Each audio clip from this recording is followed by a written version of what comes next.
that we need to help our members to reach these net zero carbon emissions, and the creating the airport carbon accreditation. That is a program with 6 phases, let's say 6 levels of accreditation that the airports that can reach there go. Welcome to Sustainability in the Air, the world's first podcast dedicated to sustainable aviation. Our mission is to show the many paths to net zero for an industry that is one of the hardest to decarbonize. So, every week we speak with airline, airport, travel, and technology executives to help separate the signal from the noise. Whether you're a frequent flyer, an airline executive, if you care about sustainability, or just love traveling, welcome aboard! This is a show by Simpliflying, who have been helping build trust in travel for over 15 years. This season of the podcast is brought to you by Cirium, which is empowering the global aviation industry to reach a more sustainable future with the most accurate aircraft emissions data. The show is also supported by Carbon Click, leaders in managing carbon offsetting programs for top global airlines. Without further ado, here is your host, Shashank Nigam, CEO of Simpliflying. I've known Luis for over a decade now, and he is someone who speaks his mind. He is not someone who sugarcoats things, and it was very encouraging to see the challenges airports are facing towards decarbonization and what are some of the encouraging signs in this path ahead. It's also very, very helpful to see what ACI World is doing in terms of its accreditation that it gives airports for going green. And I'm sure you will enjoy this conversation. My guest today is Luis Felipe de Oliveira, who's the Director General of ACI World. He leads the body that works with airports around the world in improving their operations and, of course, making them more sustainable. Welcome, Luis. Yeah, great to me as well. It's a great pleasure to be with you. And I would love to have this interview face to face, but the good stuff, the technology help us to be close, but will be much better if we have the opportunity to sit together at certain point. Luis, in your recent International Airport Review interview, you said that you believe that the industry can double to handling 18 billion passengers per year by 2040. On one hand, opening up air travel to many more people has social, cultural, and economic benefits. But on the other hand, it's also the crux of why climate change movement is so focused on aviation. They point to the constant growth of the industry and so the increase in emissions. What's your view on how these two issues, both growth and sustainability, can be reconciled? Yes, we are an industry that we are delivering a lot. We are one of the first industries in the world that we set target for net zero carbon emissions by 2050. I'm happy that we as an ACI World, we set this target for the airports in June 2021. That's why more than 1 year and a half ago. And basically, we are very well committed with the future. We understand that our license to grow and our license to continue to operate is linked with sustainability. That's why we take really very seriously. And we are seeing a lot of developments in the industry during the last years. We're seeing development in the engines. We are seeing development in aircrafts. We are seeing development in sustainable aviation fuels. We are seeing the airports taking the leadership in certain kind of emissions reductions. Just to let you know, we have the aircraft carbon accreditation, a program that you run for more than 10 years. And basically, we already have airports in the world, like in Sweden, in Sweden, that already reached the net zero carbon emissions. A lot of airports in the world are planning to reach these carbon emissions, net zero carbon emissions by 2025, others by 2030. And there is a lot of work to be done, and I think for us, the biggest change come last year with ICAO Assembly, that we have the government's also jumping in on this target, in this ambition, let's say, and the government saying in the 192 states, saying that they are committed to go ahead and look at net zero carbon emissions by 2050. is a great achievement. Is something that we never had before, is unprecedented, is a big win from ICAO and from the world, that the industry is very well committed with that. And having said that, the work didn't finish yet. Now is the time to find a ways then how we can work together, because alone we cannot do things, and how we can reach this ambitious target. That's a very good point you mentioned. The airlines on board, the governments are on board with ICAO, and now with ACI, the airports as well. You, of course, alluded to the airport carbon accreditation scheme that ACI is supporting. Uh, I'm not sure if many people are familiar with this. Would you please give us an overview of how it works and how airports qualify for the 4 different levels of accreditation? Well, basically, we realized a long time ago that we need to cope with the Paris Agreement, and we need to cope with the needs of the society. The future generations are looking for us, and we need to find a ways that how we can work together to reduce our emissions, to show that we are an industry that we are not we are reducing our carbon footprint, and also to cope with the growth that you mentioned before. If you'd like to double the size, we need to find ways that you reduce the emissions, even doubling the size. What we find a way that we need to help our members to reach these net zero carbon emissions, and be creating the airport carbon accreditation. That is a program with 6 phases, let's say 6 levels of accreditation, that the airports that can reach there go not only in net zero, go even beyond. Basically, is mapping, reduction, optimization, neutrality, transformation, and transition. That is the 6 levels of the carbon accreditation that we have. And basically started very easily. Started that with a tool that we create called ACERT. And in the ACERT, the airports can analyze and can understand how is their carbon footprint, because different parts of the world have different carbon footprints. Depends of the grid of energy, depends of the location of the weather, or the use of air conditioning, or the use of the heating systems of the process as well. That's why basically each airport is an history, and the ACERT helps the airport to understand themselves. And after that, the accreditation comes in 6 levels until you have the final accreditation that brings the airports in a level that they are already net zero, or even better, they are carbon positive, that they can provide they can provide energy for the system as well, not only by themselves. The most advanced are Sweden in Sweden. They already reached net zero carbon emissions by 2020. I think with the new technologies, the way that we can implement solar plants, let's say in the airports, or even with the future technologies like hydrogen, for example, we'll be able to do that. We will need certain kind of support from the governments. The governments in certain countries need to understand that we can also enter in the market to sell the energy. Certain countries doesn't allow it to do that, but basically there is a lot of things going on, and we are let's say very well advanced in our side, that is in our airport side.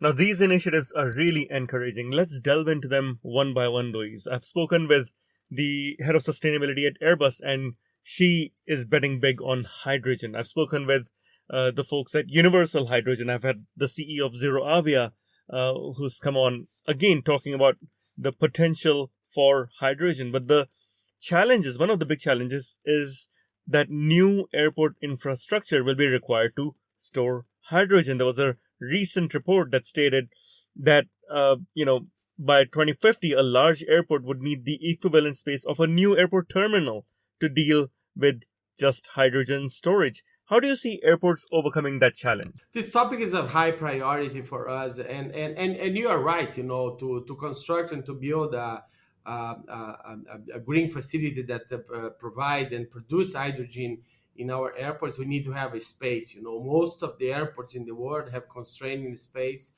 and that's a big challenge for us. How we can cope with that. However, what we believe that if the facilities are outside of the airports, and you can of course move this hydrogen to inside of our facilities, have only storage, let's say, in our facilities, the same as we have the fuel today, I think it's something that could be very feasible.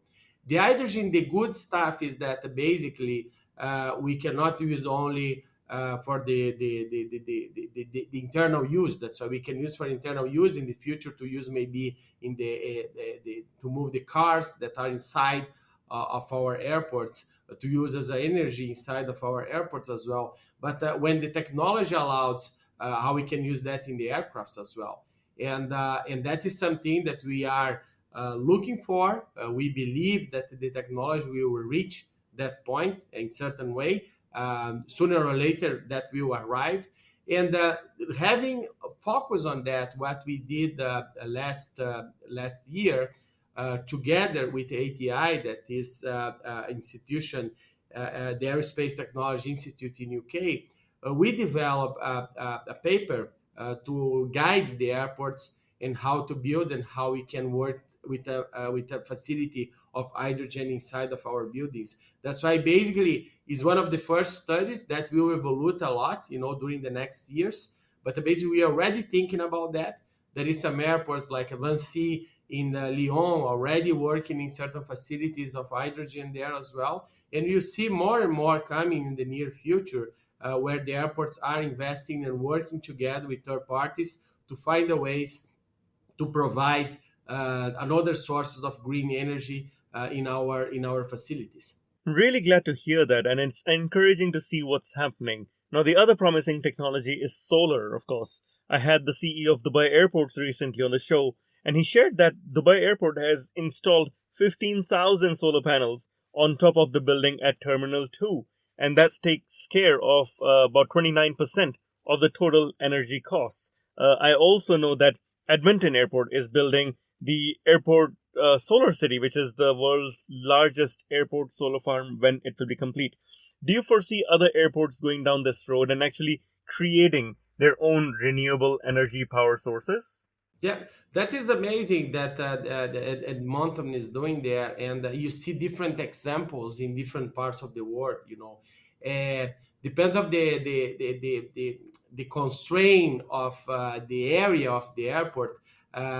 Airports are using any kind of surface that can use the solar panels to generate energy. In certain places you are landing and you see solar panels in different parts of the airport, and you see that in different parts of the world as well. There is some examples and goes to different parts of the world as well. That's why I give you some examples like a Cochin in your country, in India, Glasgow, Mombasa, in Kenya, Indianapolis, and many others. That's why basically there is a lot of airports in the world that are already investing in the solar energy. Is one of the easy ones that they can help to reduce the grid of energy, the consume of the energy that comes from sources that are not renewable, and that's a great achievement from the airports. But we are going beyond. There is an alliance called International Solar Alliance that you may be familiar with that or not, but basically they are an organization that work and support the deployment and use of the solar energy around the world. We are working with them, and basically in the future we'd like to have this approach, especially in locations that you don't have another grid of energy, because certain countries you have hydroelectric power that is easy maybe to balance the grid of energy that is the main source of energy for the main source of carbon emissions by an airport is the grid of energy. And if you find a ways that in for example in the Caribbean islands, how we can improve the use of the solar power in an efficient way to reduce the grid of energy that usually coming from fossil fuels, I think we are helping that countries to develop, and in addition, of course, reducing the costs for our members and helping have this global network of solar energy that will be very efficient, not only for the airports, but for the communities that we serve. That is indeed very interesting and promising. We also see stories like that of Indianapolis Airport, which is using carbon capture technology to build concrete on its runway such that the runway captures carbon.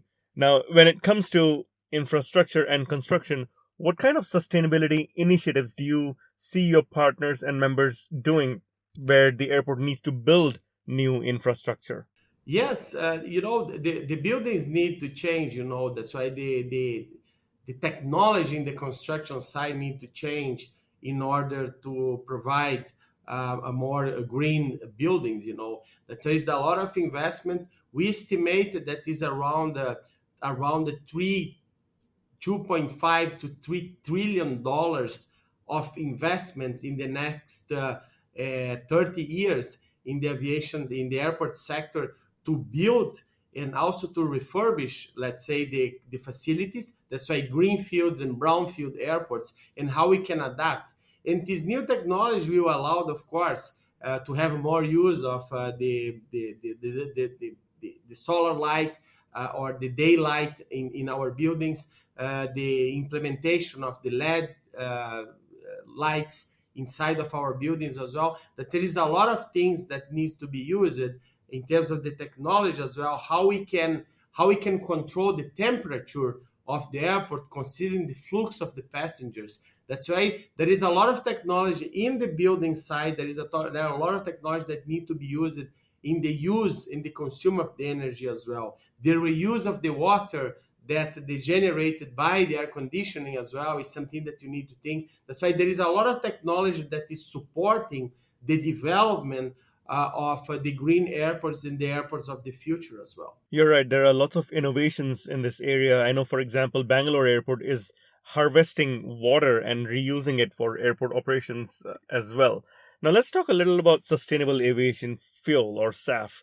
It is going to do most of the heavy lifting on aviation's journey to net zero, especially in the next couple of decades. Yet, there are, of course, constant questions both about feedstock availability and cost. How can the airport industry help in those areas? Well, first of all, my background is fuel. That's why I know the importance of the fuel for the airlines, and how that affect the cost of travel as well. That's why basically I understand that it's the clear that they have sustainable aviation fuels with the right price and with the right incentives will help the industry to going forward.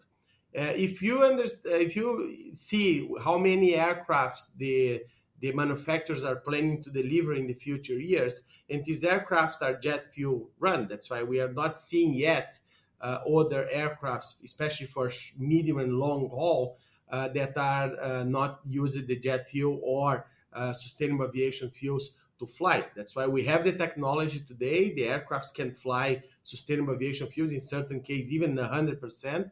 But we will have these aircrafts flying with us for at least 30 years.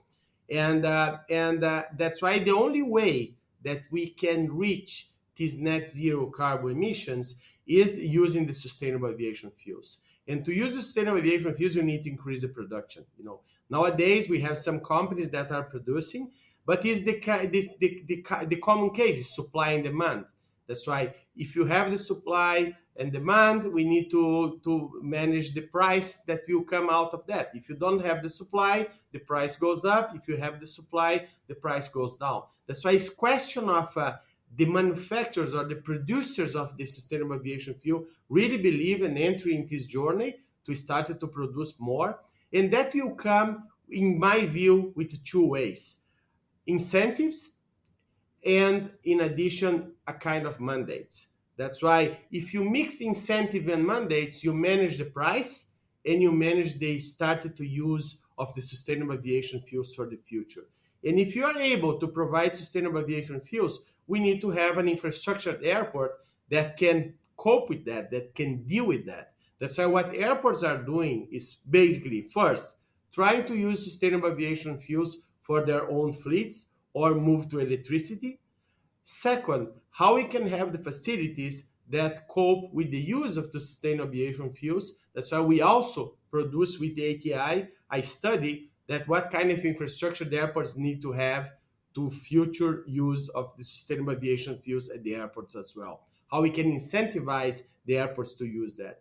In addition, we need to work together as a whole aviation ecosystem, and how we can help the industry itself to have the governments involved and have these cost reductions or these incentives coming through on the airports that will help the implementation of the sustainable aviation fuels. The sustainable aviation fuels is a reality. The sustainable aviation fuels is the future, but we need the support, we need the engagement from the governments, from the airlines, from the fuel suppliers, and of course, we as enablers be together on this battle, be together on this development as well. Thank you for such a great explanation, Luis. I think you're right. There's a lot of infrastructure being built, and there are SAF hubs. Like Los Angeles comes to mind, where there's a big SAF hub, and World Energy is one of the big suppliers there. In fact, I had the CEO of Etihad Airways, Tony Douglas, on my podcast previously, and I believe Etihad operated a net zero flight from Washington, D.C. To Abu Dhabi for COP27 last year. And they did it by using the book and claim system, where all of the SAF being bought was supplied via World Energy at Los Angeles International and not at Washington, D.C. And that is a kind of, if you see in the US, there is a lot of incentives going on, that's why that incentives the production as well. And I don't have the numbers here to share with you because unfortunately it's not my area of activity anymore, but you're seeing with a very good eyes what is going on with the kind of incentives, the kind of opportunities for the producers as well to start to be engaged and linked with the incentives provided by the government, how they can reach the levels of supply and demand that you provide a green future for the industry as well. Thanks, Luis. That does make sense. Now, one of the things airports have to deal with is climate change activists. It is a reality that more and more climate change activists are targeting airlines and airports. In fact, I believe not too long ago at Munich, some climate activists blocked a runway by sitting on it or by gluing themselves on it, in fact. Or this happened at Amsterdam, where they blocked business jets from taking off as well. It is a reality that airports will see more disruptive direct action like climate change protests. How do you recommend airports respond to this challenge? Yeah, we are doing a lot. I think we are not communicating a lot, and we need to find a ways that how we can better communicate what we are doing, showing exactly what is the effect of the actions that we are taking. We know that aviation is an important sector for the economies. We know the aviation sector is a key element for the socio-economic development of the regions. We know the tourist sector is also well linked with aviation, and you need to be aligned in terms of the future. But I think we don't communicate well. We don't share what we are doing. We are working sometimes in silos. The airlines communicate one part, we communicate another part, the manufacturers communicate another part. We are not acting as an aviation ecosystem on the communication side. That's why we need to find a ways that the message that go across the industry and the message that reach the general public is the message that what we are doing, what is the effects of the things that we are doing to help us to continue this growth and be perceived as an industry that are pro sustainability, that are pro reduction of the carbon emissions, and also are really doing something. And that is our task. We need to work together as a whole aviation ecosystem. We need to work together with organizations like ATAG, Airport Transport Action Group, how we can deliver the message as a whole aviation ecosystem and showing that we are really achieving the good results and the reductions of our emissions that, of course, will benefit the environment and continue to benefit the economies around the world with our social and economic benefits that we provide. You're right there. This actually brings to mind the response from the CEO of Schiphol Airport in Amsterdam, where he addressed the climate activists who were blocking the business jets from taking off in an open letter, where he started with this personal story of how he personally is invested in a greener future for the world. He then spoke about Amsterdam Airport's own initiatives on what the airport is doing, and then ended with addressing these people directly. I just felt that was a masterclass in communicating right with climate change activists. And You're right, Luis. Airports are on the back foot. The aviation industry is playing defense when it comes to communicating about sustainability, and ACI, amongst others, can play a role in helping airports and airlines communicate better about sustainability. And it is amazing if you see everything that we already did. That's why people doesn't know that we have a program as a air carbon accreditation for more than 10 years, that we already have airports that are already net zero emissions. That's why there is a lot of things that we need to improve the communication, and we need to find the ways that this communication, this approach, reach the general public and reach the travel public as well. One important point that we as an industry, we are doing much, much more than other industries. And basically, we still penalize it because, as you mentioned at the beginning, we are easy target. Aviation is an easy target, and that for us is good because we are very visible. But in other ways, being very visible, we also being very easy to criticize, even if the people doesn't know exactly what we are doing. That's why communication is crucial, and communication aligned as a whole aviation sector is much more crucial than that. Yes, and what we achieve out of this is consistency. If airlines and airports communicate together and they work towards the goal together, then they build trust rather than trying to undercut one another, and that's really important. And I think if you go to the message across the whole aviation ecosystem, the reach of our communication will be much much much spread around the world and in the communities as well. Now, the climate activists typically have two demands. First of all, they want a ban on private jets. Secondly, they want higher taxation on flights, in particular, the so called frequent flyer taxes, where the more you fly, the more you have to pay. How do you respond to each of these? Well, we believe that imposing caps on flights doesn't work. That's something that we don't believe that is an action that will support the development of the industry. Tax the industry is also not the right approach, because basically we see that every time the industry is taxed, we don't see these taxes coming back to the industry as well. That's why generate more money to the government through the taxes to the aviation sector is not helping the industry to improve their activities as well. In certain countries, we see that we are changing, or the governments are requesting to use the trains rather than the aircrafts, and is a very feasible solution. Is already in place in different parts of the world. Next week, for example, I'm going from Brussels to Paris, Montreal, and basically the first leg is a train. However, what we need to analyze is the grid of the energy that this train is using to transport the number of the passengers and cargo is also something that is feasible, because sometimes we need to understand that the way of transport need to be analyzed by the way that they produce the energy to this media transfer move. In certain parts of the world, of course, are very clear that this energy is green and is not generating any carbon footprint. But in certain parts of the world, especially considering the global energy crisis today, probably will generate even more carbon emissions than the others. That's why it's also part of the communication process that you need to help how the industry can communicate better to achieve the good outcome that is making the people aware about what we do, what we really produce in terms of carbon emissions, and what is the next steps for the future as well. You're right. It's important to see the source of this energy, where it's coming from as well. I remember taking Lumo, an electric train from London to Edinburgh last summer, and because Scotland has an electric grid and a green grid, it was a completely, truly green ride, but not necessarily everywhere else. Now, the final question is that we only have 27 years to reach the industry net zero target in 2050.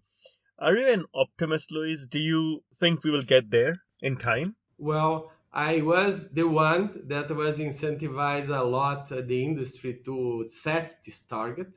I have two kids. They are 15 and 13 years old. That's why in the 2020 50 they will be and the beginning or late 40s. And I really believe that we need to leave something for this generation that is better than we receive. That's why we as a human beings, we need to work hard to provide a better world for the people that will stay here. That's why I truly believe that the target is feasible, is achievable, but we cannot achieve this target alone. That's why industry needs to work together, need to be aligned, need to be, let's say, engaged with the government as well to achieve these results. That's why we cannot talk about airlines or airports. We need to talk about airlines, airport, ground handlers, governments, and many other sectors that are part of the aviation ecosystem to deliver and to approve and to go together and to reach these net zero carbon emissions. But I truly believe that by 2050, we will be watching this interview here, and we are saying, "Wow, we really achieved that," and we probably have a good conversation as well if you are here to have that. Thank you for those answers, Luis. I truly appreciate your open and thoughtful responses. Now, the next round of this podcast, the final round, is called the rapid fire round, in which the listeners get to know you a little better. And to start it off, I'll start with something very simple. What is your favorite book? Well, I love history. That's why basically, when I have a time to read something, I read something with the history, something that I have something to link it with the past or link with our ancestrals. And there is a book that I read a long time ago. It's a series of book about Ramses from Christian Jack, if I'm not wrong, the author. And it's a 4 or 5 books about the life and the legacy of Ramses, one of the emperors of Egypt. And it's fascinating. And when I went to Egypt to see some of the things that exist in Egypt until today, it's fascinating how we link with the history, even if it's not if it's a novel. We still remember and still keeping that in mind. The way that they built that fascinating empire in the past, and how that beautiful things still be let's say good to see or ready to see today. Fantastic answer, Luis. Thank you. I would encourage, if you're a history buff, for you to read Sapiens by Yuval Harari as well. One of my favorite authors, and it's a fantastic book as well. Next question. What is your favorite airport? Well, it's difficult to talk, because sometimes the airport need to be attached with your life. That's why I think I have 3 favorite airports. One for me is the most beautiful airport in the world. That is Santos Dumont Airport in Rio de Janeiro. I started work there, and it's beautiful. It's a short runway, beautiful airport. You can have a view of the sugar loaf in one side, and you can have the view of the bridge from Rio to Niterói in another. And it's amazing airport. It's a kind of a small island. That's why that is my most beautiful airport. The second one, is I think it's Geneva Airport, because I spent like 15 years of my life flying in and out from Geneva, and you get attached to the airport because it's something that every single place of the airport, even if it's not a big airport. You get familiar, and it's part of your home as well, in and out all the time. That's why you know everything about the airport, and it's something that is impressive. And the other airport that I really appreciate is Singapore. Singapore is an amazing airport.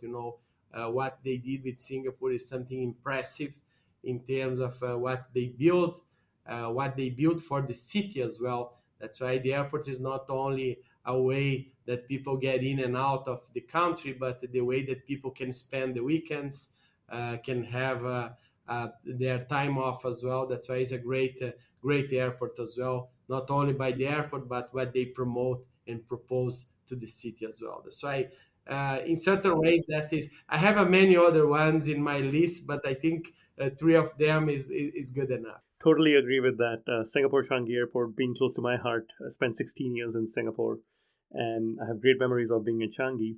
Fantastic airport indeed. Having said that, I've not been to Rio. Perhaps something I can do with you as my guide one day when we go to Rio together.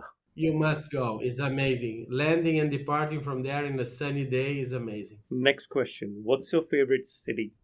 Rio de Janeiro, of course. You know, I did my university degree there. My first job was there. I got married there. You know, it's a city of my heart. You know, it's very difficult to detach it from Rio de Janeiro. And yes, it's still my preferred city in the world. Glad to hear. I really look forward to visiting Rio sometime. What about your favorite movie? Well, it's a very old movie I watched when I was a kid. The name is Cinema Paradiso. It's an Italian movie, and it's very touch. And I never forgot that movie. It's still in my mind. And even with all the technology that comes in the future with the fantastic movies, I still looking at this movie and one of my preferred ones. I'm learning so many new things here, from a new book to check out, from a new movie to check out. I'm curious now, what is something you want to learn? A lot of things, but you know, I have a passion for produce things. That's why cooking, and one of the things that is not cooking, but I would like to do one day. I would like to produce my own wine, even if for just a small quantity. I have some friends that already do that, and I would love to do that. I think it will be a fascinating, you know, retirement plan. Produce my own wine. I know the consumption will come as well together. That sounds like a great idea. With the climate change, you can actually grow wine in a lot more places around the world. And cooking is something I personally enjoy as well. So we should definitely do that together sometime. Ah, okay. Cooking classes. That's amazing. And what do you like to do in your free time? I love to cook, you know. I think it's a time that I can dedicate it to myself. Yeah, yeah. I think we already spoke about that before. And I love to cook. I love to, you know, prepare some nice meals to my friends and family. Of course, drinking a nice glass of wine and relaxing is the only time that I can really detach from the problems and from the real world, let's say. Well, we have a common passion for cooking for sure. Perhaps one day we should go to Rio together and cook together. Yeah, why not? Now, final question. What is the best advice you have received? You know, there is a lot of advice that I receive from people that I really appreciate. But I think one of the best advice I received when I was basically in the mid of my career, and I need to do a big step change in the career. And a person that I really admired a lot said to me, "Look, uh, I always work in the sales side, so I know how to sell things, you know." And when I move, one of the jobs uh, was an advocacy job. So I never did an advocacy job before. And this person comes to me and say, "Look, the only thing we need to do, we need to sell ideas rather than sell a product." And I realized that sell ideas is very powerful and very important as well. That's why how we can interact and how we can advocate in name of something. That's why you can sell an idea, you can sell everything you want. It just need to be in your mind how you can interact and how we can promote the things that is your responsibility. Could be an idea, could be a product, could be anything, but you are able to sell everything you want, even if it's something that is not touchable. That's a very important theme then, because it's something we've spoken about, where airports and airlines need to communicate better about their sustainability efforts. We don't have to be playing defense as an industry, but also be talking about a lot of the efforts we are undertaking. So I think this brings us to a very nice close. Thank you very much, Luis Felipe. It has been a pleasure speaking, and congratulations once again on all the effort and the work you have been doing. Thank you for joining me. Fantastic. Thank you for your time as well. Always a pleasure talk with you. And again, we need to find a way how we can meet and how we can maybe share a meal, or we can cook together and can fly together one of these days. I think it will be fascinating.